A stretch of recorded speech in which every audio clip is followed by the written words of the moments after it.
क्या आएगा, तो conversion of one physical quantity from one system of unit to another, उसमें हेल्प करती है। और थर्ड किस में काम करती है, to derive dependence of a physical quantities, एक फिजिकल क्वांटिटी किसी दूसरे पे कैसे डिपेंड करती है, इसको बताती है। तो मेरे को लगता है तुम्हें समझ लग गई है। अभी मैंने डिटेल में नहीं समझाया, अकेली को बहुत सारे क्वेश्चंस के थ्रू डिटेल में समझेंगे। तो आज का जो मेन टॉपिक हमारा रहेगा वो होगा to check the correctness of a physical formula, to check the correctness of a physical formula. इसको अपन आज पूरी इस वीडियो में डिस्कस करेंगे इन ग्रेट डिटेल।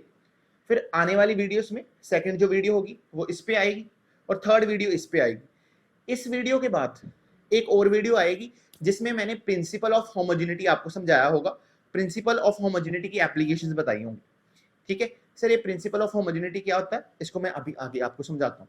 तो अगर आपने इतना नोट कर लिया है तो अपन आगे चलते हैं। तो पहले इतना नोट कर लो। तो मेरे को लगता है तुमने नोट कर लिया होगा।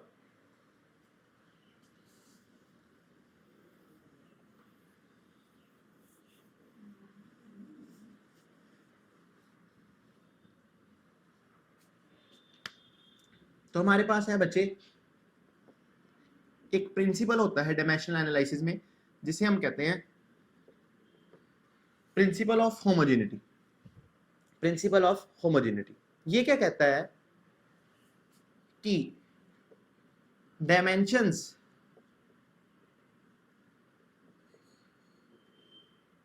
of two different quantities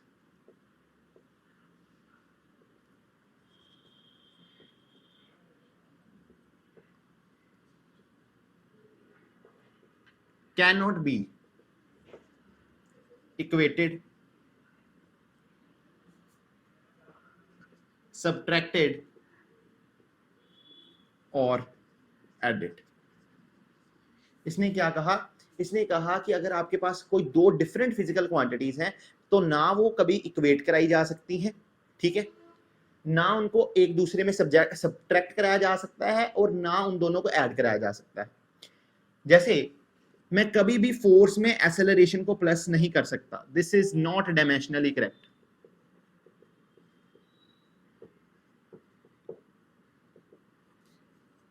ये डायमेंशनली सही नहीं है। फोर्स में फोर्स ही ऐड हो सकती है, फोर्स में फोर्स ही सब्ट्रैक्ट हो सकती है और फोर्स फोर्स के साथ इक्वेट हो सकती है। ऐसे ही एक्सेलरेशन एक्सेलरेशन के साथ ही इक्वेट हो सकती है, एक्सेलरेशन एक्सेलरेशन से ही सब्ट्रैक्ट हो सकती है, एक्सेलरेशन एक्सेलरेशन में ही ऐड हो सकती है। अभी जैसे देखो ये मास है और ये वेट है, ठीक है, ये दो डिफरेंट फिजिकल क्वांटिटी है, mass and weight are two different physical quantities. तो मास में आप वेट नहीं ऐड कर सकते और वेट में मास नहीं ऐड कर सकते, जबकि यही है dimension principal of homogeneity. Simple terms में प्रिंसिपल ऑफ होमोजेनिटी क्या कहता है कि अपन मास में मास ऐड कर सकते हैं, वेट में वेट ऐड कर सकते हैं, मास में से मास सब्ट्रैक्ट कर सकते हैं, वेट में से वेट सब्ट्रैक्ट कर सकते हैं, पर इन दोनों को आपस में खुद भी ऐड नहीं कर सकते क्योंकि ये दो अलग फिजिकल क्वांटिटीज है। तो प्रिंसिपल ऑफ होमोजेनिटी ने एक बहुत सिंपल सी बात हमसे कही, उसने ये कहा कि अपन कभी भी दो फिजिकल क्वांटिटीज हैं, ठीक है, डिफरेंट फिजिकल क्वांटिटी जैसे फोर्स पावर, इन दोनों को कभी ऐड नहीं कर सकते, इन दोनों को कभी इक्वेट नहीं कर सकते, इन दोनों को कभी सब्ट्रैक्ट नहीं कर सकते। तो इतनी बात मेरे को समझ लगी कि वो सिंपल ये बताना चाहता है, अगर अपन सिंपलर टर्म्स में लिखें तो quantities which have same dimensions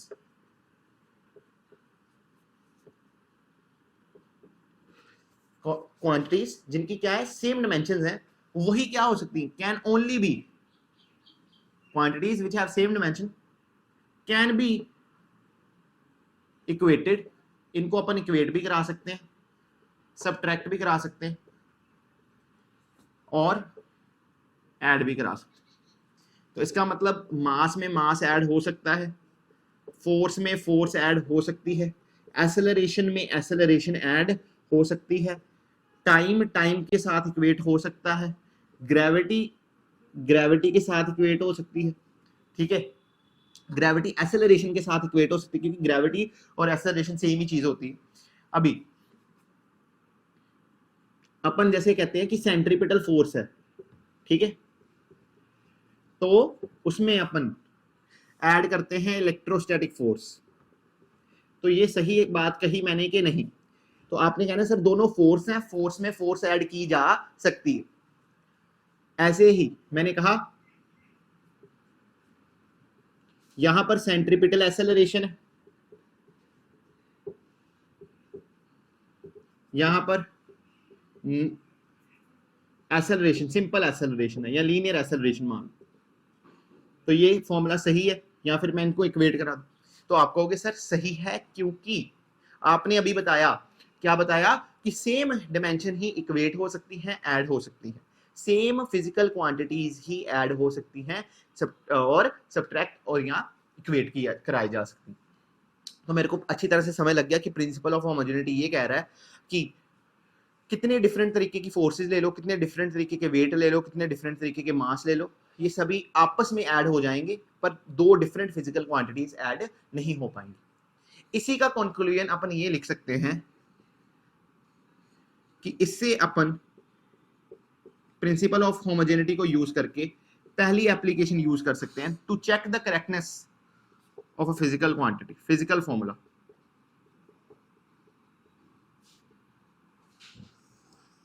to check the correctness of a physical formula. अगर आपका कोई फिजिकल फॉर्मूला बना, कोई भी फॉर्मूला बन गया, जैसे force is equal to mass into acceleration, तो यहां पर इक्वेट हुआ, यहां पर क्या हुई, इक्वल का साइन आया, तो यहां पर जो डिमेंशंस होगी वही डिमेंशंस यहां पर होंगी, तो dimensions on left hand side must be equal to dimensions on right hand side, ठीक है। दस अपन कह सकते हैं according to principle of homogeneity, according to principle of homogeneity,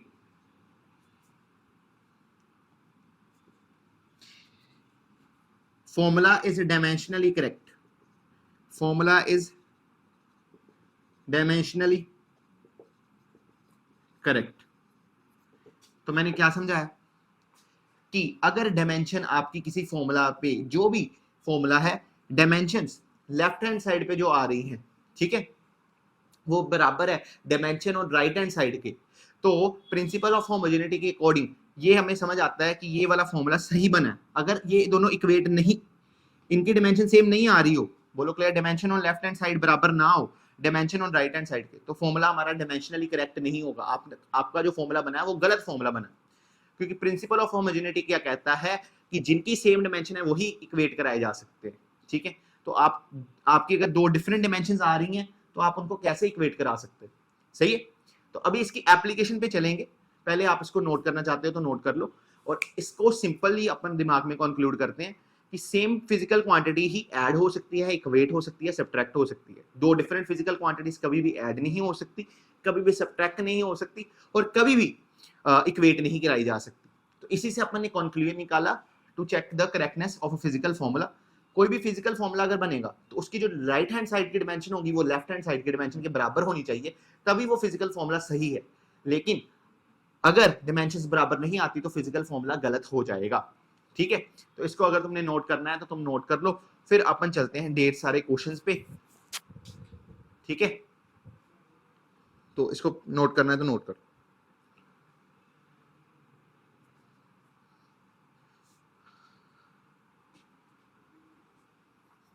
तो मेरे को लगता है तुमने नोट कर लिया होगा।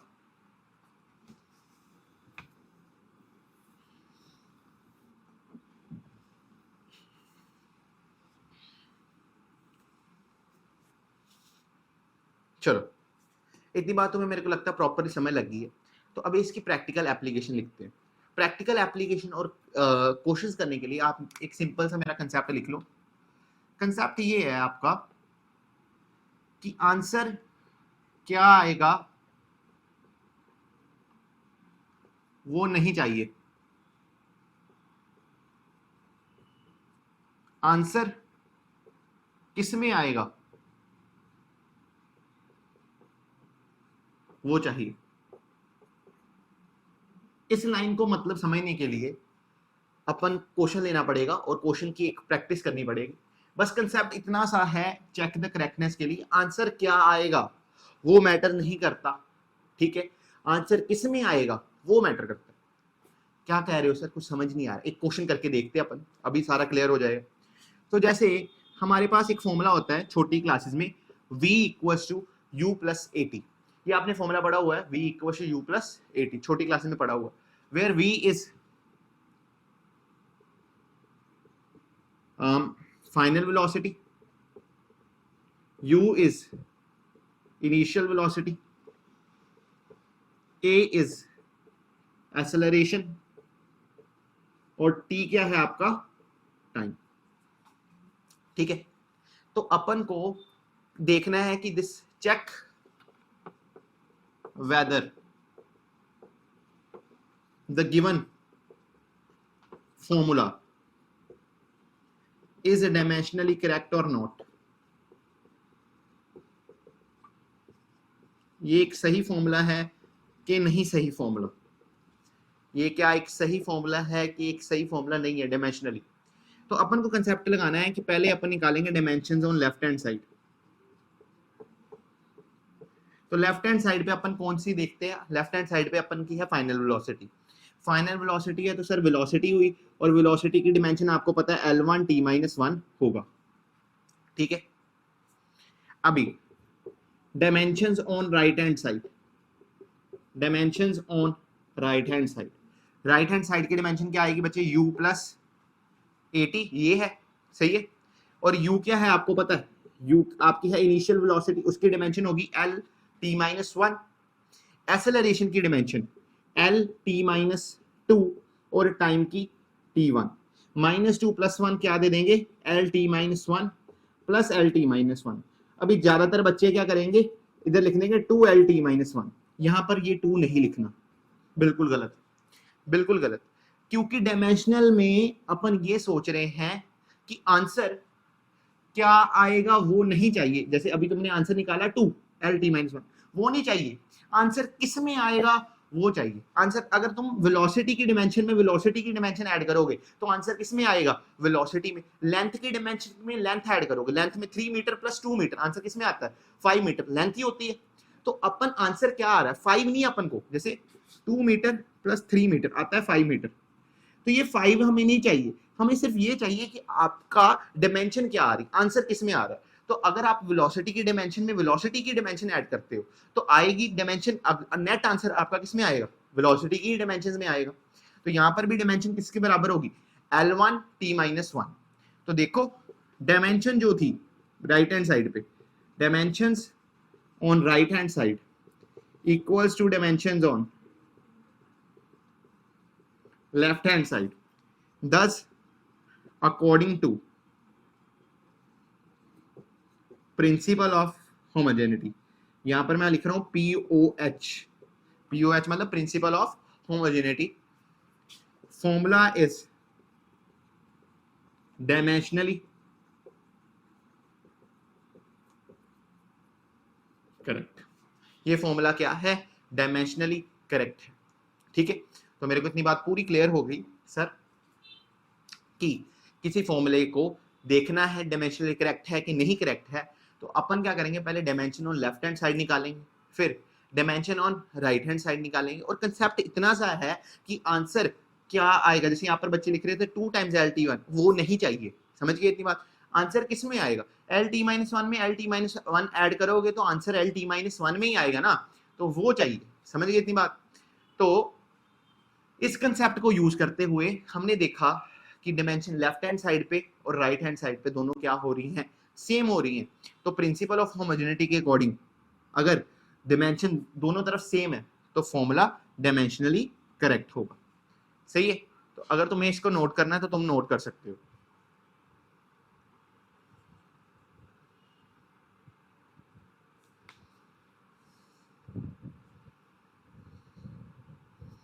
ठीक है, फिर और भी क्वेश्चंस की प्रैक्टिस करनी है। तो यहाँ पर मेरे को लगता है तुमने इसको लिख लिया होगा, अगर लिखना है तो नोट कर लो, 2 मिनट लगाओ।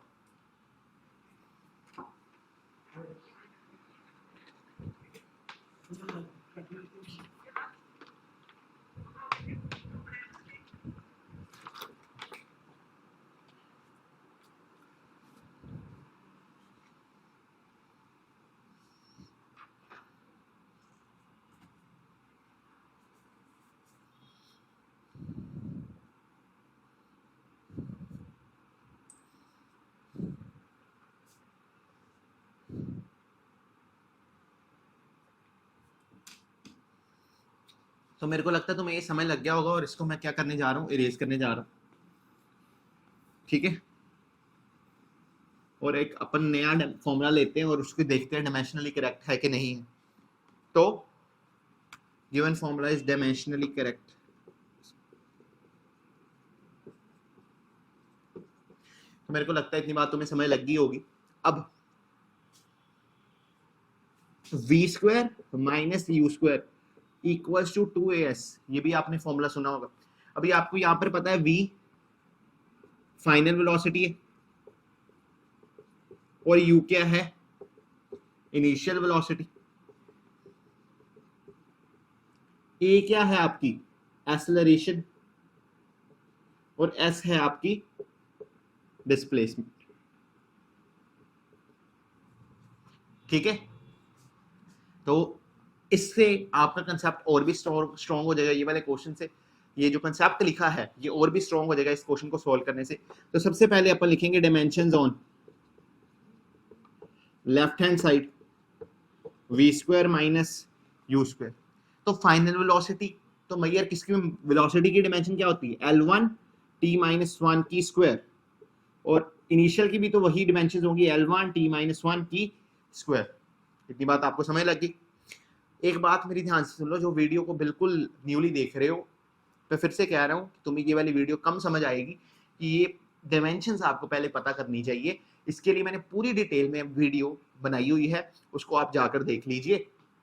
तो मैंने क्या कहा, यहाँ पर मेरी वेलोसिटी है, वेलोसिटी कितनी है L1 t माइनस 1, उसकी स्क्वायर कर दिया और L1 t माइनस 1 की स्क्वायर कर दी। ये इनिशियल वेलोसिटी है और ये फाइनल वेलोसिटी है वेलोसिटी, तो डायमेंशन की दोनों की क्या रही, सेम रही। अभी बच्चे क्या करेंगे, इसको लिख देंगे 0, इसको क्या लिख देंगे 0। पहले अपन एक स्टेप कर लेते हैं, L2 ये 2 अंदर मल्टीप्लाई हो गया और t minus 2 L2 t minus 2, और बच्चे अब क्या करेंगे, इसको 0 लिख देंगे। यहां से क्वेश्चन सारा क्या हो जाएगा, गलत हो जाएगा। क्यों, क्योंकि कंसेप्ट ये कहता है कि आंसर क्या आएगा वो नहीं चाहिए, आंसर किसमें आएगा वो चाहिए। तो इसको इसमें से सब्ट्रैक्ट करेंगे तो आंसर तो इसी में आएगा ना। अरे अगर मास में से मास सब्ट्रैक्ट करोगे तो आंसर तो मास में ही आएगा ना। 50 kg minus 50 kg minus 30 kg, answer कितना आया 20 kg। तो आंसर किस में आया 20, वो नहीं चाहिए, केजी में आया, केजी डायमेंशन चाहिए। अभी देखो डायमेंशन ऑन किस पे लिखते हैं अपन, right hand side, dimension on right hand side. तो जब dimension on right hand side लिखेंगे तो यहां पर आ जाएगा 2as, एक्सेलरेशन कितनी है बच्चे L1 L2 t minus L1 t minus 2, acceleration की डायमेंशन होती है L1 t माइनस 2। यहाँ पर मैं आपको अकेली इंडिविजुअल डायमेंशन नहीं सॉल्व करके बता रहा, क्योंकि अगर वो करेंगे तो वीडियो काफी लंबी हो जाएगी और वीडियो फिर मतलब आपके लिए टफ हो जाएगा देखना। तो आपको ये डायमेंशन पहले से पता होनी चाहिए, उसके लिए मैंने एक सेपरेट वीडियो बना दी हुई है। तो मैंने क्या कहा, एक्सेलरेशन कितनी है L1 t माइनस 2, और इधर मैंने L मल्टीप्लाई करा दिया तो यहाँ पर कितना आ जाएगा L2 t माइनस 2। अभी इस 2 की कोई डायमेंशन नहीं होती, क्योंकि आंसर किस में आएगा वो हमें नहीं चाहिए। बोलो क्लियर है, आंसर क्या आएगा सिर्फ वो चाहिए। सॉरी मैं टेढ़ा बोल गया, आंसर क्या आएगा वो नहीं चाहिए, आंसर किस में आएगा वो चाहिए। तो इसको आ जाएगा L2 t माइनस 2, सही है। आंसर क्या आएगा वो नहीं चाहिए होता, तो आंसर तो आपका ये आया वो नहीं चाहिए, पर आंसर किस में आया, इसमें आया तो ये चाहिए। बोलो क्लियर। अभी देखो ये जो डायमेंशन है और ये डायमेंशन दोनों की क्या है, सेम।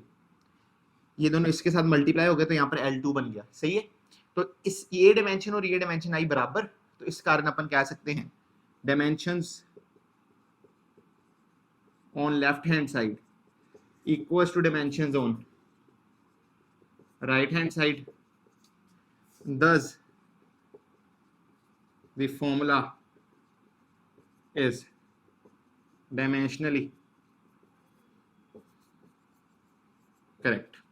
तो आपको ये बात समझ लग गई कि ये फॉर्मूला क्या है, डायमेंशनली करेक्ट है।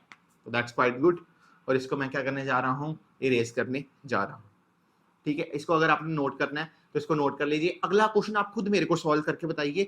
मैं आपसे कह रहा हूं कि अपन मेरी 100% इस ईयर कोशिश रहेगी कि आपका जो सिलेबस है +1 का वो काफी डिटेल में फॉर JEE फॉर नीट अच्छी तरीके से ख़त्म हो, एडवांस तक जाए अपन, तो उसके लिए आपको क्या करना पड़ेगा, मेरे साथ प्रैक्टिस करनी पड़ेगी। आप अपनी पेन कॉपी अपने साथ में लेकर बैठे, प्लीज़ पेन कॉपी अपने साथ में लेके बैठे। तो +1 के स्टूडेंट हैं या +2 के स्टूडेंट हैं जो +1 को रिवाइज कर रहे हैं, तो प्लीज़ मैं उनसे फिर कहूँगा कि एक पेन कॉपी साथ में लेके बैठें, और पेन कॉपी साथ में जब होगी तो आप क्वेश्चन को सोल्व करोगे, और क्वेश्चन जब सोल्व करोगे तो आपको पता चलेगा कि यार क्वेश्चन तो हो पा रहा है मेरे से, और क्वेश्चन बन जाएंगे सारे, ठीक है। तो कॉन्फिडेंस आएगा, सही है। तो मेरे को लगता है तुमने नोट कर लिया होगा। चलो फिर भी मैं 1 सेकंड वेट कर लेता हूँ, आप वीडियो को पॉज कर लो और अपन फिर आगे चलते हैं। तो मेरे को लगता है तुमने लिख लिया होगा, है ना, पूरा लिख लिया है तुमने, है ना। तो अपन इसको इरेज कर देते हैं।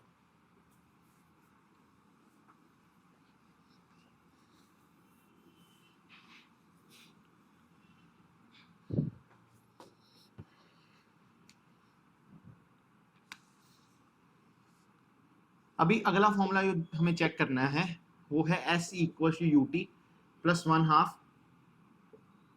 AT²। ये भी आपने 9th में पढ़ा कि जो डिस्प्लेसमेंट होती है वो इनिशियल वेलोसिटी, और यहां पर क्या है, ये टाइम है, ये एक्सेलरेशन है, और ये टाइम है। तो ये फॉर्मूला होता है, ये इक्वेशन होती है जो इंडिपेंडेंट होती है फाइनल वेलोसिटी से। This equation is independent of final velocity. तो अपन पहले देखते हैं dimensions on left hand side. Left hand side पे अपन की तो सिर्फ डिस्प्लेसमेंट है। सर डिस्प्लेसमेंट मेजर्ड होती है लेंथ में, तो इसकी डायमेंशन सर सिर्फ कितनी आएगी, L1।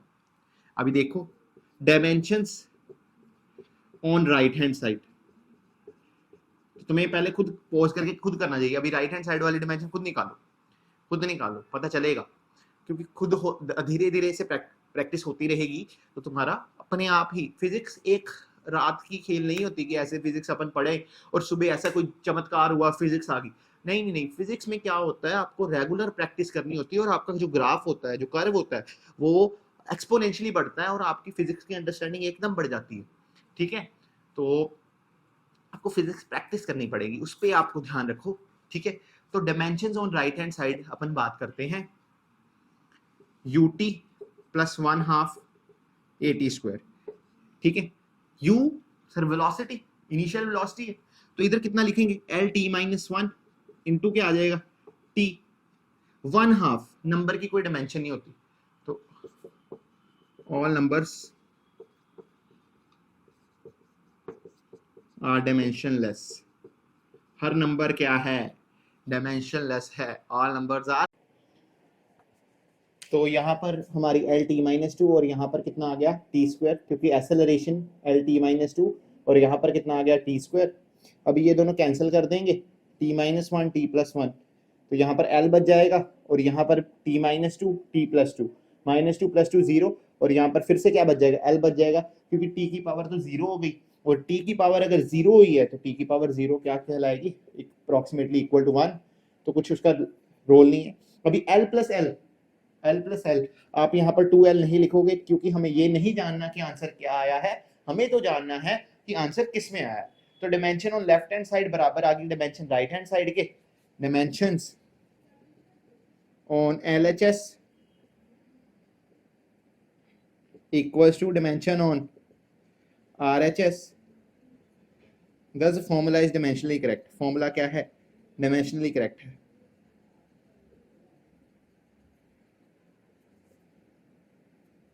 फॉर्मूला डायमेंशनली करेक्ट, ठीक है। तो मेरे को लगता है तुम्हें इतनी समय लगी, फिर आगे अपन और पढ़ते हैं।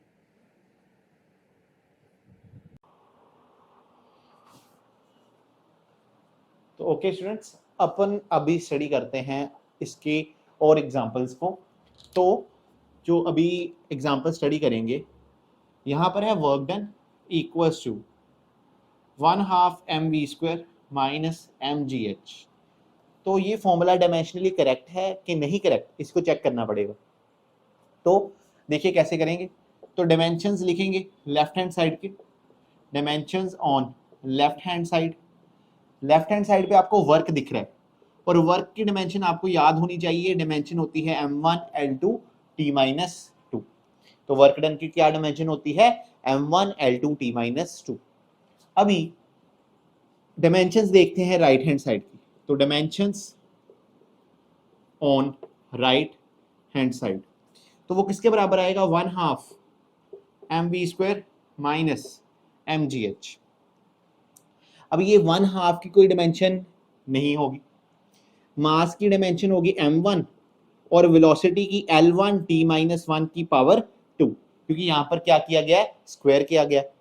अभी मास m, यहां पर जो g है, ये g है एक्सेलरेशन ड्यू टू ग्रेविटी। ये g क्या है, एक्सेलरेशन ड्यू टू ग्रेविटी।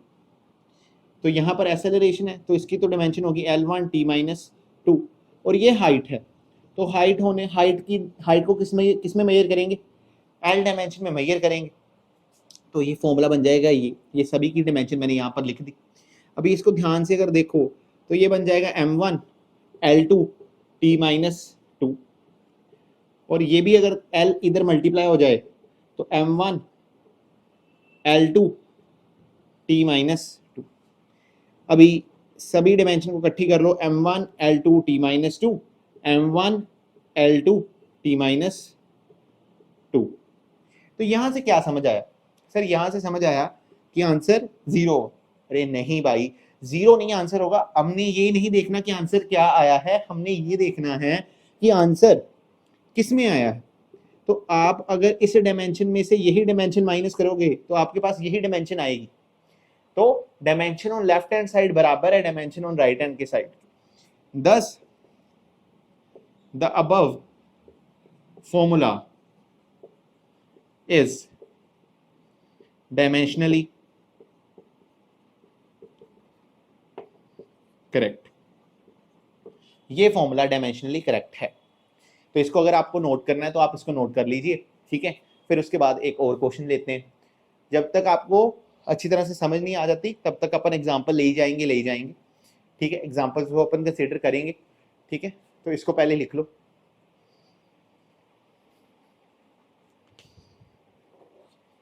तो मेरे को लगता है तुमने लिख लिया होगा, तो मैं इरेज करने जा रहा हूं।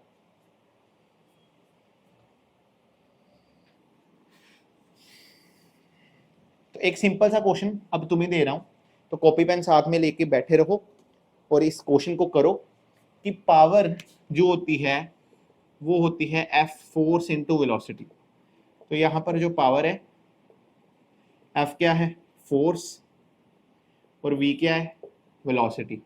तो पावर क्या है, फोर्स इंटू वेलोसिटी। सही है। तो देखो फॉर्मूला डायमेंशनली करेक्ट है कि नहीं, देखो ट्राई करो, यू मस्ट ट्राई। कर लिया ट्राई करो, वीडियो को पॉज करो, ट्राई करने की कोशिश करो। ट्राई करना बहुत जरूरी है। ट्राई करने से ही तुम्हें पता लगेगा कि तुम्हें क्वेश्चन आता है कि नहीं आता। जब मैं यहाँ पर सोल्व कराऊंगा या कोई भी फिजिक्स का टीचर कभी भी क्वेश्चन सोल्व कर रहा होगा तो आपको लगेगा कि नहीं क्वेश्चन तो काफी आसान है, पर हमसे क्वेश्चन नहीं बनते। आपसे क्वेश्चन इसलिए नहीं बन पाते क्योंकि आप प्रैक्टिस नहीं करते। तो just focus on the practice. तो आपको ये वाला अभी क्वेश्चन मैंने दिया है और इसको आप प्रैक्टिस करो। मेरे को लगता है तुमने कर लिया होगा। तो शुरू करते हैं। Dimensions on left hand side. Left hand side में बचे है पावर। तो जो पावर होता है वो होता है वर्क डन अपॉन टाइम। तो उसकी डायमेंशन सीधा ही लिख लो, m1 l2 t-3। अभी डायमेंशन सीखनी है on right hand side. Sir right hand side वाले की देखेंगे अपन। तो जब राइट हैंड साइड वालों के बच्चे, यहां पर है फोर्स, यहां पर है वेलोसिटी। फोर्स की डायमेंशन हो जाएगी m1 l1 t-2, velocity l1 t-1। ये दोनों आपस में क्या हो जाएंगे, मल्टीप्लाई। तो अपन इसको लिख सकते हैं m1 l2 t-3। कैसे, क्योंकि l1 ऐड हो गए, l2 दे देंगे, t-2 -1 क्या दे देगा, -3। तो dimension on left hand side बराबर आई है dimensions on right hand side.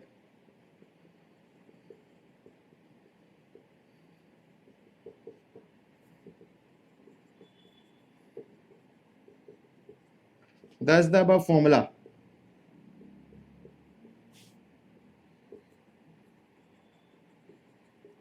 is dimensionally correct। तो मेरे को लगता है तुम्हें इतनी समझ लग गई होगी। तो अभी अगले क्वेश्चन पे चलते हैं, ठीक है। उसको भी तुम प्रैक्टिस करो, उसको भी तुम प्रैक्टिस करो। तो अगर ये नोट करना है तो आप नोट कर सकते हो। तो अगले क्वेश्चन पे चलते हैं अपन। तुम्हारा जो अगला क्वेश्चन है प्रैक्टिस के लिए वो है f equals to 6 pi eta RV.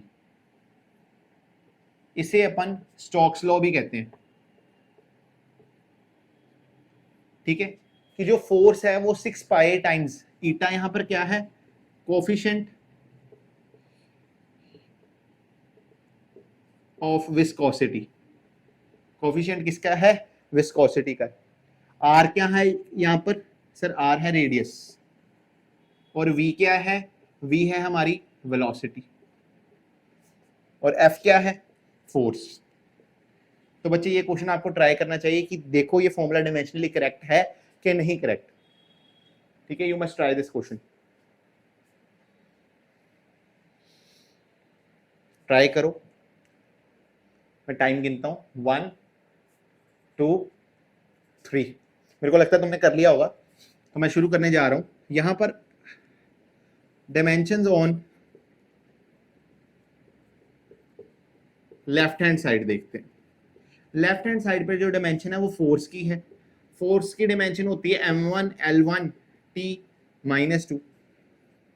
Dimensions on right hand side, right hand side पे है आपका 6 पाई ईटा आरवी। यहां पर जो 6 पाई है वो एक डायमेंशनलेस कांस्टेंट है, डायमेंशनलेस, इसकी कोई डायमेंशन है ही नहीं, और ये कांस्टेंट वैल्यू है, तो इसको तो अपन भूल जाएंगे। गेम किसकी रहेगी ईटा आर और वी की। जो ईटा होता है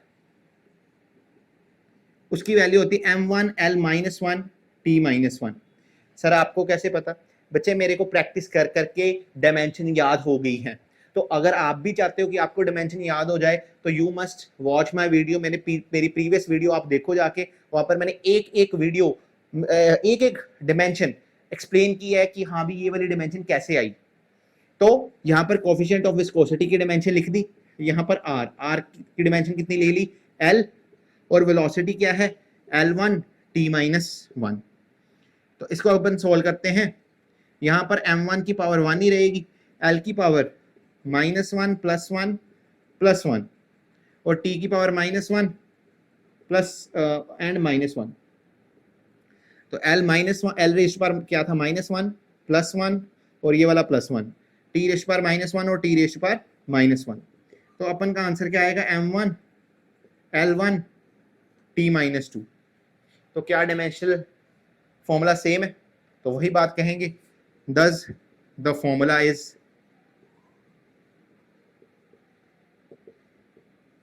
dimensionally करेक्ट। ये फॉर्मूला डायमेंशनली करेक्ट है। तो इसको अगर आपने नोट करना है तो नोट कर लीजिए। फिर इससे अगले एग्जांपल पे चलते हैं जो भी बहुत इंपॉर्टेंट है, ठीक है। करो इसको।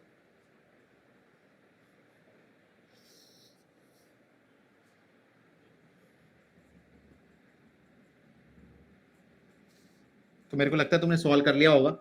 अभी मैं आगे चल रहा हूं।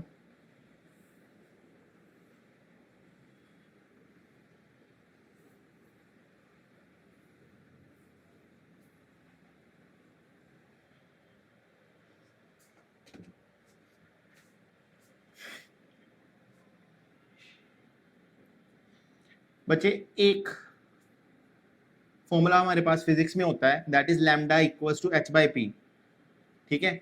और यहाँ यही क्वेश्चन आपको ऐसे आ सकता है lambda equals to h upon m v, क्योंकि पी जो होता है वो मोमेंटम होता है और मोमेंटम को अपन कैसे लिखते हैं, मास इनटू वेलोसिटी।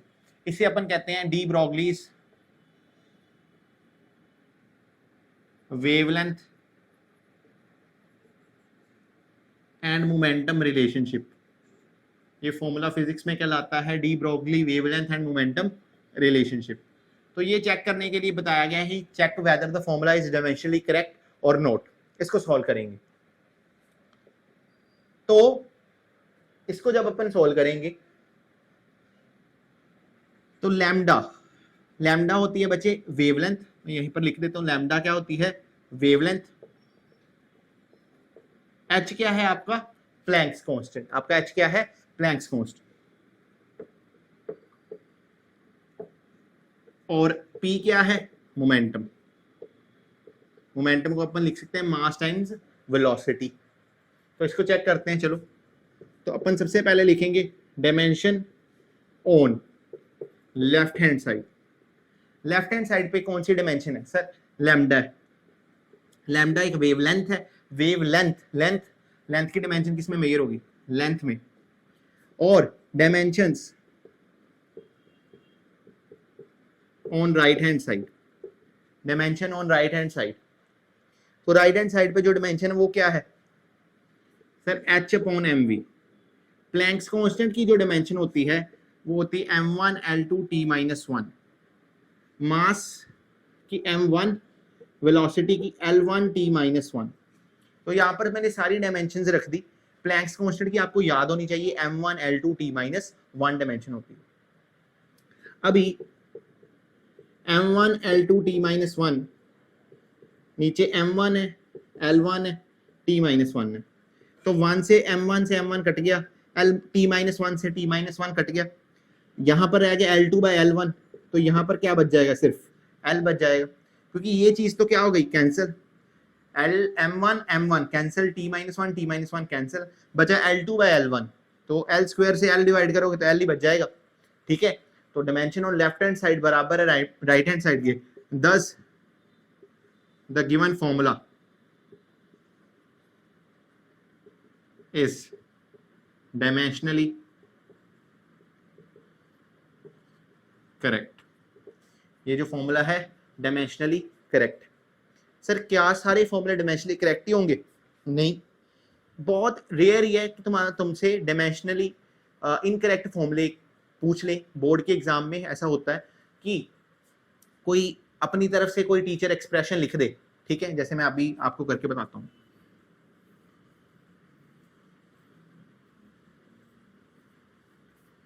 ठीक है, जैसे मैं एक एक्सप्रेशन लिख देता हूं कि velocity equals to force into power. यहां पर v क्या है, वेलोसिटी, f क्या है, फोर्स, और p क्या है, मोमेंटम लिख लेते हैं, चलो मोमेंटम लिख लेते हैं, ठीक है। p पावर नहीं है इस बार, p क्या है, मोमेंटम। चलो शुरू करते हैं सॉल्व करना। तो dimensions on left hand side, left hand side पे सर वेलोसिटी है, वेलोसिटी की डायमेंशन होगी l1 t-1। Sir dimensions on right hand side, right hand side पे भी तो बतानी पड़ेगी डायमेंशंस। तो राइट हैंड साइड पे क्या है, force into velocity, force into momentum. Force की डायमेंशन आपको पता है m1 l1 t-2, momentum m1 l1 t-1। तो यहाँ पर m1 ऐड हो गया तो m2 दे देगा, l1 ऐड हो गया तो l2 दे देगा, t-2 t-1 t-3 दे देगा। तो dimension on left hand side बराबर नहीं है dimension on right hand side की। thus the above formula is not dimensionally correct। तो ये फॉर्मूला डायमेंशनली करेक्ट है ही नहीं, ठीक है। ऐसे ही अगर आपको कोई कह दे कि time equals to gravity upon pressure, तो check whether this formula is dimensionally correct और नॉट। ये खुद देखो ये फॉर्मूला सही है कि नहीं, करके बताओ। वैसे मैं तुम्हें बता दूं कि ये डायमेंशनली इनकरेक्ट है। यहाँ पर जी क्या है, एक्सेलरेशन ड्यू टू ग्रेविटी, और यहां पर P है प्रेशर, तो ये डायमेंशनली रॉन्ग है, डायमेंशनली रॉन्ग है। तो इसको अगर आपने नोट करना है तो नोट कर लीजिए, ठीक है। इसको प्रूव करो कि ये डायमेंशनली रॉन्ग क्यों है, क्योंकि मेरे को लगता है मैंने काफी सफिशिएंट एग्जांपल्स आपको कराई हैं और आप अब खुद से प्रूव कर सकते हो कि ये फॉर्मूला डायमेंशनली करेक्ट है कि इनकरेक्ट। अभी ये अगर आपने कर लिया तो अपन चलते हैं एक और डायमेंशनली इनकरेक्ट फॉर्मूले की तरफ, जो है S = U + A/2 2n-1। ये एक फॉर्मूला है, ये फॉर्मूला किसका होता है, displacement in nth second, in nth second. तो ये फॉर्मूला है डिस्प्लेसमेंट इन nth सेकंड। तो ये फॉर्मूला डायमेंशनली करेक्ट है कि नहीं, पहले मैं आपको बता दूं, u है इनिशियल वेलोसिटी, n है आपका टाइम, a है एक्सेलरेशन, s है डिस्प्लेसमेंट। तो ये डायमेंशनली करेक्ट है कि नहीं। 90% केसेस में अगर स्कूल में पेपर आया तो यही वाला डायमेंशनल करेक्टनेस पूछेंगे, डायमेंशनली इनकरेक्ट पूछेंगे, यही वाला डायमेंशनली इनकरेक्ट फॉर्मूला पूछेंगे। तो अपन लिखेंगे dimensions on left hand side. Left hand side पे क्या कौन सी डायमेंशन है, तो लेफ्ट हैंड साइड पे सर डिस्प्लेसमेंट है, डिस्प्लेसमेंट की डायमेंशन क्या हो जाएगी, लेंथ में मेजर होती है। Sir dimension on right hand side,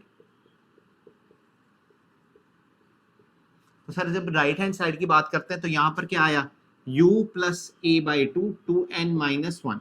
सबसे पहले मैंने आपको कहा कि डायमेंशनलेस कांस्टेंट गायब कर दो, जैसे 2 2 1 ये डायमेंशनलेस कांस्टेंट है, ठीक है, these are dimensionless constants, dimensionless constant है, इनको अपन क्या कर दें, गायब कर दें। तो दीज आर डायमेंशनलेस कांस्टेंट और इनको मैंने क्या कर दिया, गायब कर दिया। अपन का फॉर्मूला सिर्फ इतना सा बचा, u + an।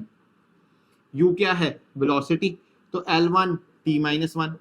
एक्सेलरेशन, एक्सेलरेशन का फॉर्मूला होता है L1 t-2 इनटू, यहां पर n किस में मेजर है, टाइम में, तो यही इसकी डायमेंशन भी क्या लिख ली, t। तो यहां पर आ गया L1 t-1 plus L1 t-1, क्योंकि -2 + 1 करेंगे तो -2 + 1 -1 ही देगा। अभी यहां पर आंसर आ जाएगा L1 t-1। 2 टाइम्स मत लिखना, क्योंकि हमें ये देखना है कि आंसर किस में आएगा, ये नहीं देखना कि आंसर क्या आएगा, ठीक है। तो ये वाली डायमेंशन और ये वाली डायमेंशन करेक्ट नहीं आई, तो dimensions on left hand side is not equal to dimension on right hand side. Thus the formula, ये जो फॉर्मूला तुमने पढ़ा है, is dimensionally incorrect. Thus the formula is dimensionally incorrect. सही है, तो ये फॉर्मूला डायमेंशनली क्या है, इनकरेक्ट है। तो मेरे को लगता है तुम्हें इतनी बात समझ लग गई होगी कि ये फॉर्मूला डायमेंशनली इनकरेक्ट कैसे है। तो अपन चलते हैं इससे अगली एग्जांपल पे। इसकी अगली एग्जांपल है एक थोड़ा सा डिफिकल्ट लेते हैं, थोड़े डिफिकल्ट क्वेश्चंस भी आ जाते हैं एग्जाम में, ठीक है। तो डिफिकल्ट पे चलते हैं, लास्ट 2 क्वेश्चन एग्जांपल्स दूंगा। बस इस वीडियो को तुमने स्टडी कर लिया, अच्छी तरह से प्रैक्टिस कर लिया, तुम्हारा कोई क्वेश्चन नहीं अड़ेगा डायमेंशनल एनालिसिस में से, ठीक है, जिसमें अपन ने चेक करनी होती है to check the correctness of a formula. तो ये वाले टॉपिक का आपका कोई न्यूमेरिकल बिल्कुल भी नहीं अड़ेगा, आप 100% उसको सोल्व कर लेंगे, ठीक है।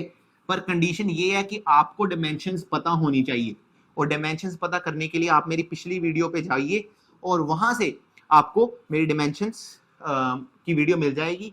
उसमें अकेली जो प्रॉपर्टी है, उस फिजिकल क्वांटिटी है, उसकी मैंने डायमेंशन दे रखी है, तो उनको आप स्टडी करिए और उनको याद करिए। कोशिश करिए कि मैकेनिकल क्वांटिटीज की हर डायमेंशन, मैकेनिकल क्वांटिटीज की हर डायमेंशन आपको याद हो। तो मैं लिख दिया कि इसकी हर डायमेंशन आपको क्या होनी चाहिए, याद होनी चाहिए। चलो ठीक है, इतना समझ लिया। तो सर डिफिकल्ट क्वेश्चन बताओ, डिफिकल्ट क्वेश्चन ये है बच्चे,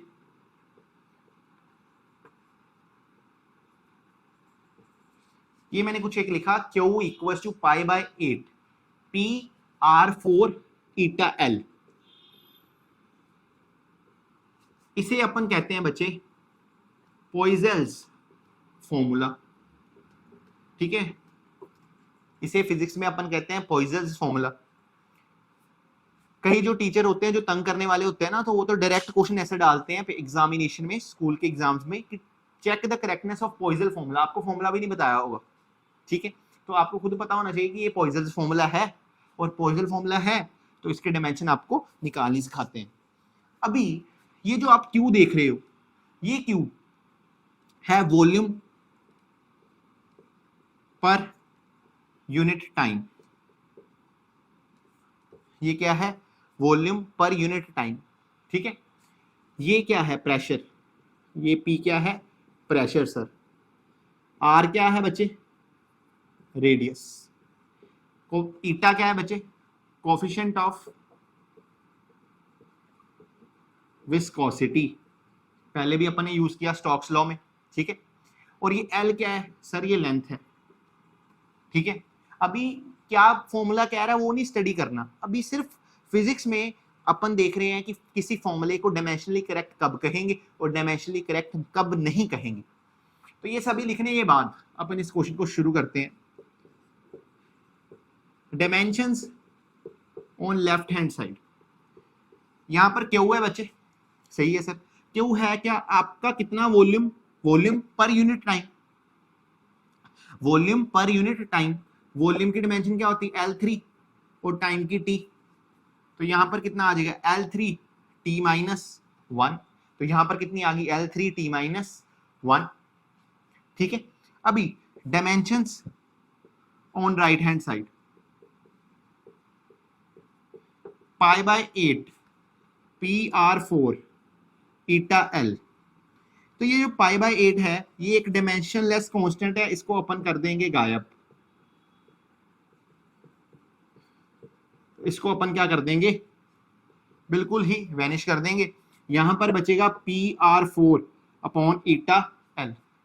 अभी प्रेशर की डायमेंशंस आपको पता होनी चाहिए, फोर्स अपॉन एरिया, तो ये होती है M1 L minus 1 T minus 2, ठीक है। R की पावर 4, तो R लेंथ में मेजर होगा, तो L की पावर कितनी आ गई, 4। कोफिशिएंट ऑफ विस्कोसिटी की डायमेंशन होती है बच्चे M1 L minus 1 T minus 1, और यहां पर लेंथ है तो लेंथ में मेजर होगी। तो यहां पर मैंने प्रेशर की डायमेंशन रखी, कैसे रखी मैं बता देता हूं। प्रेशर होता है फोर्स अपॉन एरिया, आपको पता फोर्स है M1 L1 T माइनस 2, और एरिया है L स्क्वायर, तो ऊपर जाके कितना हो जाएगा, M1 L minus 1 T minus 2, ठीक है। अभी आप यहां से डायरेक्टली देखो क्या समझ आ रहा है, M1 L minus 1 M1 L minus 1 cancel हो जाएगा, ये कैंसिल हो गया सर, बचा T माइनस 2 अपॉन इधर L4 नीचे L, और यहां पर T माइनस 1, तो ये माइनस 1 ऊपर जाके प्लस 1 हो जाएगा, ये माइनस 1 जाके, पहले ये देखा मैंने कि ये तो बिल्कुल सेम है, तो ये तो कैंसिल हो जाएंगे, बचा क्या -2 अपॉन -1, -1 ऊपर जाएगा तो -2 प्लस 1 हो जाएगा, तो यहां पर आ जाएगा T रेस्ट पर -1, एक L1 1 ऊपर गया तो -1 हो जाएगा, 4 - 3, तो यहां पर L3, तो फिर क्या बन गया आपका L3 T माइनस 1।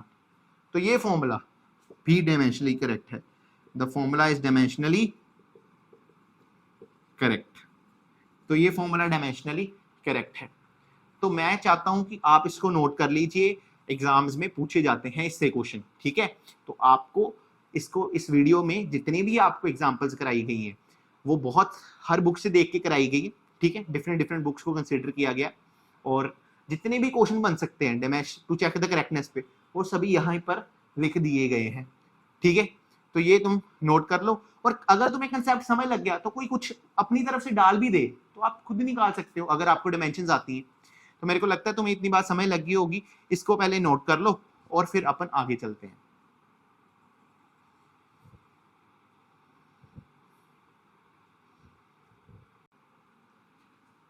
तो चलिए, आपने देखा कि पॉइजन फॉर्मूला का आपने देख ली, डायमेंशनली करेक्ट कैसे प्रूव करते हैं।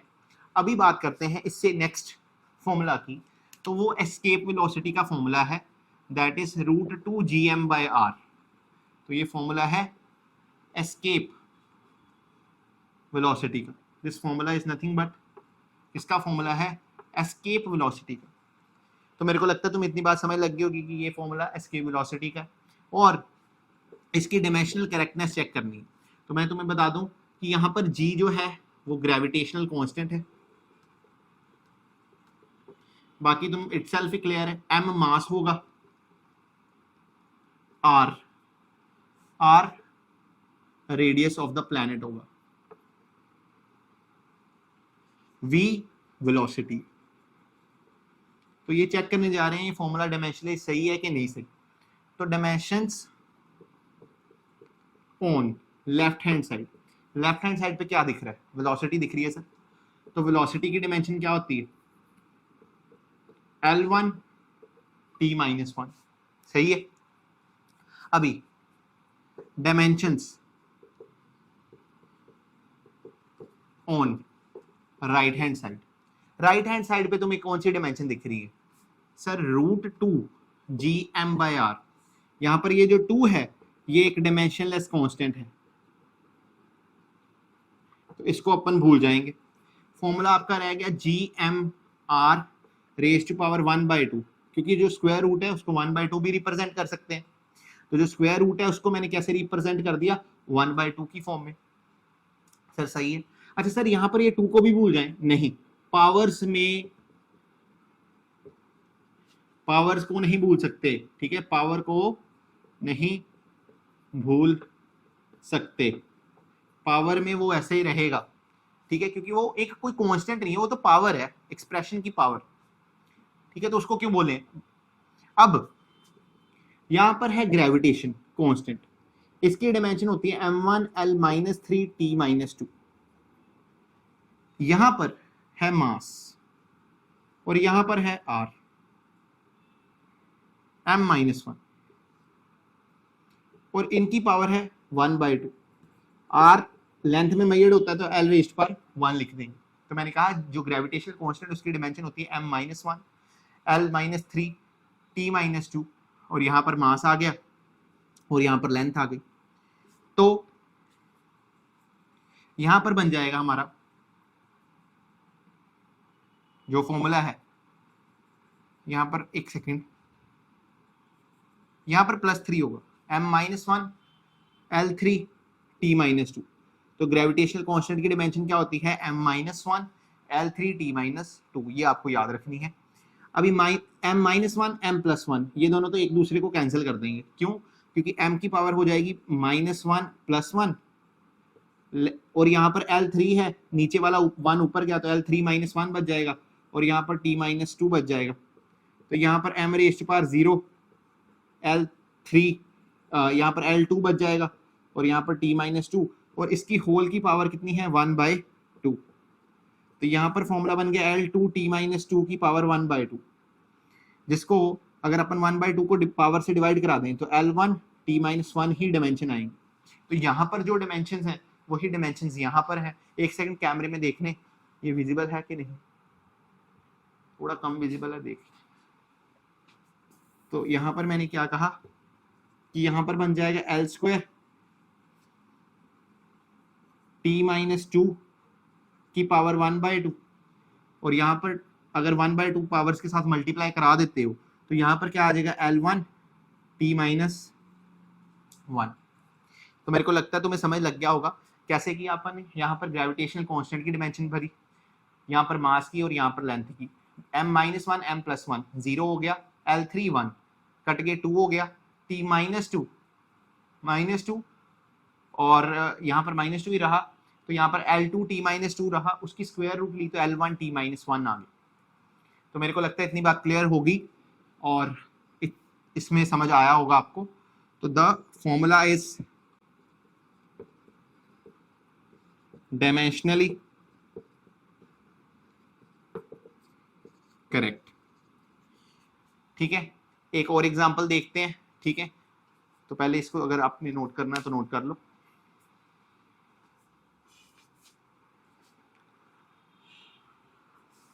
ठीक है, इसको मैं इरेज करने जा रहा हूं, तो शुरू करते हैं।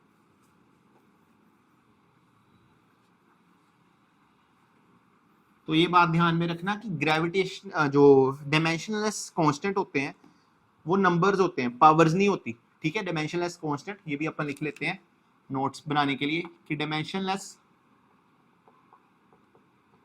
Constants are numbers not powers. तो पावर को नहीं हमें भूलना, ठीक है, पर डायमेंशनलेस कांस्टेंट को हम भूल सकते हैं।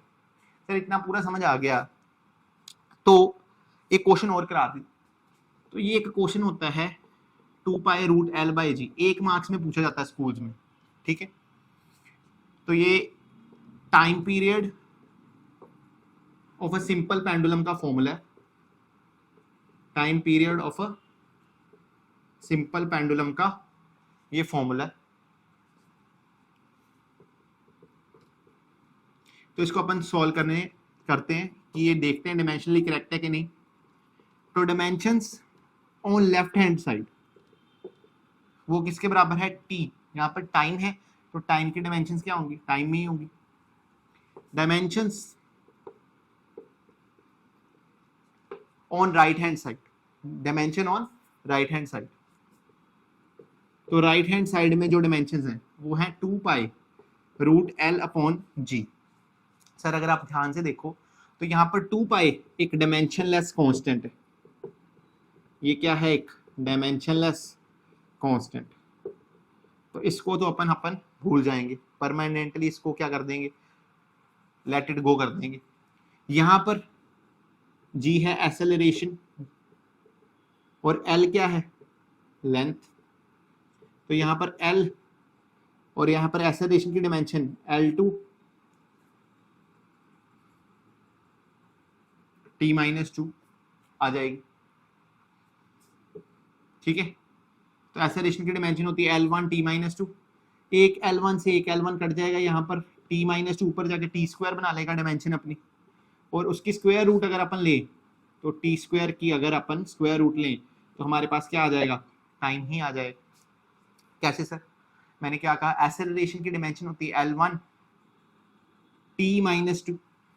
तो L1 से L1 कैंसिल हो गया, t-2 ऊपर गया तो t की स्क्वायर बन जाएगी, t की स्क्वायर की रूट लेंगे तो t आ जाएगा।